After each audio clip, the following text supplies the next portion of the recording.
अगर आप एस्ट्रोलॉजी को थोड़ा बहुत भी समझ रहे होगे तो मैं बात कर रहा हूँ आपकी कुंडली के 12वें घर के बारे में। 12th हाउस आपका जो धन है और आपकी जो एनर्जी है वो कहीं ना कहीं आपके स्पाउस के ऊपर या फिर आपकी मैरिज के ऊपर जाने वाली। 12वें घर के मालिक 7वें में बैठे तो ये चीज देखने को मिलती है। बिजनेस पार्टनरशिप भी यहाँ पर एक हाईलाइट है। अगर 12वें घर में सूर्य बैठा होता है तो पिताजी मनमौजी होते हैं, पिताजी अपने जीवन में व्यस्त होते हैं, पिताजी के डिजायर होते हैं कई सारे खर्च करने का और पिताजी आपसे कहेंगे यहाँ खर्चा यहाँ करना है वो करना है और आपको वो धन देना पड़ेगा। 12वें घर में सूर्य की पोजीशन बहुत मजबूत नहीं होती है, ऐसे लिए इसलिए आप देखोगे कि आप ना बहुत ज़्यादा रूटीन में नहीं रह पाते हो, क्योंकि राजा को मंत्री-वंत्री चाहिए होते हैं जो राजा साहब की अपॉइंटमेंट बता सके, पर यहाँ पर तो कोई नहीं, यहाँ पे तो आइसोलेशन, यहाँ तो अकेलापन है। तो राजा साहब जब यहाँ पर जाते हैं तो इस उनके लिए मरण-करण स्थान बोला गया ज्योतिष के अंदर। इस इट मीन्स कि आपको एक तो इम्यूनिटी वीक कर देगा आपकी, आपको हेल्थ इश्यूज़ जल्दी पकड़ेंगे, इसलिए take good care of your health. Even आपके अगर कोई बहुत खराब राशि है, शनि की राशि है या फिर इस वृश्चिक राशि में बैठा हुआ है सूर्य, जुपिटर भी नहीं देख रहा है आस-पास से,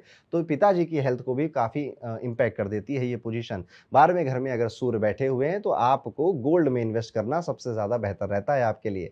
12वें घर में अगर चंद्रमा बैठा हुआ है तो 12वें घर में चंद्रमा तो नींद में अप एंड डाउन ज़रूर लाएगा, ओवरथिंकिंग करवाएगा, मूड स्विंग्स करवाएगा आपके और माताजी की हेल्थ पर भी इम्पैक्ट करेगा। देखिए चंद्रमा का नेचर है बार-बार बदलना, 12वें घर में वो बैठा है तो आप ऐसे कई सारे विचार आपके मन में आएँगे कि चलो आज स्पिरिचुअल हो लेते हैं, कल कोई और मॉडलिटी दिखाई देगी कि अच्छा चलो ज्योतिष सीख लेते हैं। अच्छा एक काम करता हूँ वास्तु सीख लेता हूँ। यार मैनिफेस्टेशन लग रहा है आजकल ज़्यादा अच्छी हो रही है, सोशल मीडिया बहुत चल रहा है, वो कर लेता हूँ। तो इस तरह से आपका जो माइंड है वो फ्लिक करता रहेगा और अंत में सुकून तो आपको मेडिटेशन या स्पिरिचुअलिटी में ही मिलने वाला है। जिस दिन आप वो फॉलो करने लग जाओगे, आपके जो एक्सपेंडिचर है वो भी कम होंगे और आपकी जो ग्रोथ है वो भी ज़्यादा बेहतर देखने को मिलेगी। 12वें घर में सबसे खतरनाक बुध होता है क्योंकि ये उसके लिए नीच का स्थान होता है। बुध यहाँ पर अगर आ गया है तो समझ जाइए कि आपकी की गई मेहनत, आपने जो स्किल्स एक्वायर करी हैं समय के साथ, इन सब का वेस्ट होना लगभग-लगभग तय हो जाता है।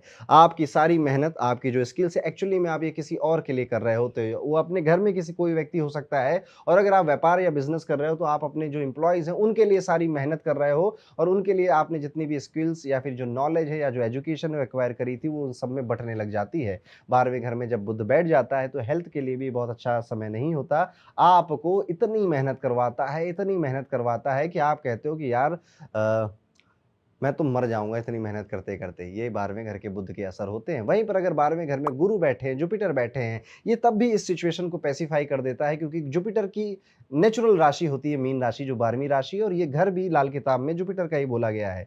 तो 12वें घर का जुपिटर बैठता है तो यहाँ पर एक्सपेंशन होता है, तो खर्चों में एक्सपेंशन होगा। फॉरेन से, विदेश से फ़ायदा भी आपको दिलवाएगा। ध्यान, मेडिटेशन या फिर धर्म की तरफ, मंदिरों की तरफ आपका नेचुरल अट्रैक्शन लेकर आएगा। आपके हाथों से सामान टूट जाएँगे, जैसे अभी ये कप उठाया मैंने अभी तो कई बार ये कप मेरे अगर 12वें घर में जुपिटर हो तो टूट जाएगा मेरे हाथ से। मैं कोई सामान उठाऊँगा तो दरवाज़ा खुला, नॉब टूटकर हाथ में आ गई। ऐसे इवेंट्स बार-बार या कई बार आपकी लाइफ में हो सकते हैं। पर यहाँ पर एक जो आपको फिलॉसफी माननी है कि दान-दक्षिणा मंदिरों में अगर आप करते रहते हो तो बहुत बेहतर है आपके लिए। ये पोज़ीशन भी गोल्ड एक्वायर करने के लिए या गोल्ड में इन्वेस्ट करने के लिए काफ़ी बेहतर होती है। 12वें घर में अगर आपके मंगल बैठे हैं तो लाल किताब कहती है 12वें घर का मंगल राहु-केतु को कंट्रोल कर लेता है। पर 12वें घर का मंगल डैमेज भी बहुत करता है। वो डैमेज करेगा आपको बीपी की प्रॉब्लम देकर और कहीं अगर गलती से शनि की दृष्टि आ गई इस मंगल के ऊपर या शनि सामने आ गए छठे घर में बैठकर तो ये हाई बीपी की, हाई ब्लड प्रेशर की प्रॉब्लम आपको दे देगा। केतु आ गया तो आपको लो ब्लड प्रेशर या लो बीपी की प्रॉब्लम यहाँ पे दे देता है। मंगल आपका छोटा भाई भी होता है तो 12वें घर में जब मंगल बैठता है तो जो छोटा भाई है उसकी खर्च करने की आदत हो जाती है या उसको फॉरेन अपॉर्चुनिटीज या फॉरेन से इनकम आने के सोर्स बन जाते हैं।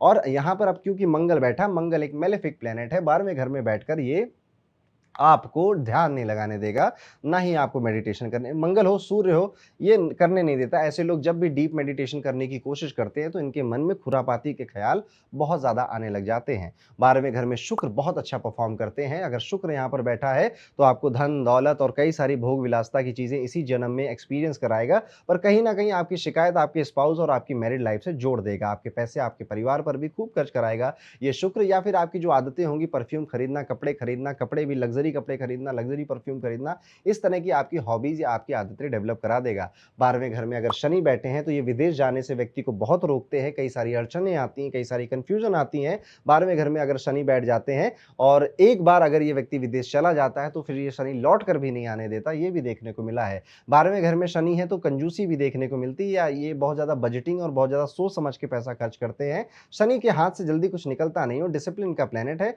12वें घर में शनि आपको पैसों की कीमत समझा ही देगा जीवन में कभी ना कभी। आप देखिएगा, कोई भी व्यक्ति जब शनि की दशा में जाता है या फिर शनि की साढ़े साती में जाता है तो हँसते-खेलते उस दशा में एंटर करता है और एक गंभीर व्यक्ति बनकर उस दशा से बाहर निकलता है या साढ़े साती से बाहर निकलता है। शनि का यहाँ बैठना हमें ये भी दिखाता है कि आपकी जो लॉन्ग टर्म इन्वेस्टमेंट है, वो सबसे ज़्यादा आपको प्रॉफ़िट देंगी। अगर आप शॉर्ट टर्म में कहीं प्रॉफ़िट बनाना चाहते हैं, तो प्रॉफ़िट आएगा, फिर उतनी जल्दी निकल भी जाएगा किसी न किसी रास्ते से। आगे चलें और समझें कि 12वें घर में अगर राहु बैठा है, ये पोज़ीशन एक्चुअली में लाल किताब में काफ़ी खराब बोली गई है। अब 12वें घर में अगर आपके राहु बैठे हैं, तो लाल किताब में कहा गया कि इसके पैसे जेल खाना, पागल खाना, दवा खाना में या इधर-उधर काफ़ी खर्च होंगे। लेकिन मैंने अपने अनुभव में पाया है कि जब ये लोग विदेश में या अपने जन्म स्थान से कहीं दूर जाकर रहने लग जाते हैं या किसी विदेशी कंपनी में काम करते हैं, किसी भी तरह से विदेश से जुड़ जाते हैं, तो इनको ये ज़्यादा प्रॉब्लम देखने को नहीं मिलती, लाइफ लगभग ईज़ी रहती है। 12वें घर का राहु भी बहुत ज़्यादा इंसान को खर्चीला नहीं बनाता है और ऐसे व्यक्तियों के पैसे भी नहीं बचने देता। यानी कि आप इस कश्मकश में फँस सकते हैं कि यार मैं तो इतना खर्च भी नहीं करता पर बचते भी नहीं है, कहाँ जा रहे हैं, इस तरह की चीज़ें होंगी। सबसे वंडरफुली काम यहाँ पे केतु करता है जो कि मोक्षदायक है 12वें घर में। अक्सर आप देखेंगे जिनके 12वें घर में या मीन राशि में केतु बैठा हुआ होता है, उम्र के साथ ये दान, धर्म, पुण्य, दूसरों की मदद करना, किसी से एहसान ना ले पाना, किसी से कर्ज ना ले पाना, ये सारी आदतें डेवलप करने लग जाते हैं क्योंकि सब कुछ छोड़कर जाना है, किसी से कुछ लेकर हम नहीं जा सकते। तो Ketu is a well position जो कि 12वें घर में बन सकती है, लेकिन हाँ, वो स्लीप में आपको दिक्कत देगी, स्लीप डिसऑर्डर दे सकती है, अगर किसी और मैलेफिक से वो कनेक्ट हो गई। तो यहाँ पर आपका ये वीडियो खत्म होता है और एक बार फिर आप सभी को याद दिला दूँ कि हमारे एस्ट्रोलॉजी मेंटरशिप प्रोग्राम के लाइव कोर्सेज़ अब शुरू होने वाले हैं, तो अब आपके पास समय थोड़ा कम है। अगर आप इसको जॉइन करना चाहते हैं, तो जाइए डिस्क्रिप्शन में फॉर्म भर दीजिए। तो जितने भी ज्योतिष के एंथुसियास्ट लोग हैं, उन सबका मैं वेलकम करता हूँ मेरे एस्ट्रोलॉजी मेंटरशिप प्रोग्राम में। मिलता हूँ जल्दी आपसे फिर कभी। राधे राधे।